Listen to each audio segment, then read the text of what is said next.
सड़क यही रहती है। एक दिन शेख चिल्ली कुछ लड़कों के साथ अपने कस्बे के बाहर एक पुलिया पर बैठा था। तभी एक सज्जन शहर से आए और लड़कों से पूछने लगे, क्यों भाई, शेख साहब के घर को कौन सी सड़क गई है? शेख चिल्ली के पिता को सब शेख साहब कहते थे। उस गांव में वैसे तो बहुत से शेख थे, परंतु शेख साहब चिल्ली के अब्बाजान ही कहलाते थे। वो व्यक्ति उन्हीं के बारे में पूछ रहा था। वो शेख साहब के घर जाना चाहता था, परंतु उसने पूछा था कि शेख साहब के घर कौन सा रास्ता जाता है। शेख चिल्ली को मजाक सूझा। उसने कहा, क्या आप ये पूछ रहे हैं कि शेख साहब के घर कौन सा रास्ता जाता है? हाँ हाँ, बिल्कुल, उस व्यक्ति ने जवाब दिया। इससे पहले कि कोई लड़का बोले, शेख चिल्ली बोल पड़ा, इन तीनों में से कोई भी रास्ता नहीं जाता। तो कौन सा रास्ता जाता है?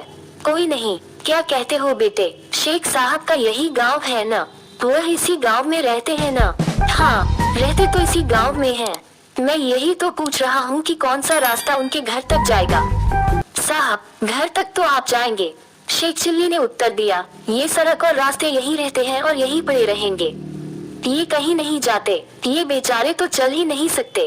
इसीलिए मैंने कहा था कि ये रास्ते, ये सड़कें कहीं नहीं जाती, यहीं पर रहती हैं। मैं शेख साहब का बेटा चिल्ली हूँ।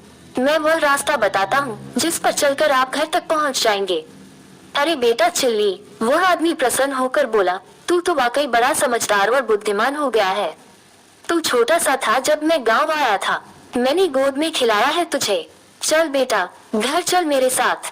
तेरे अब्बा शेख साहब मेरे लंगोटिया यार हैं और मैं तेरे रिश्ते की बात करने आया हूँ। मेरी बेटी तेरे लायक है। तुम दोनों की जोड़ी अच्छी रहेगी।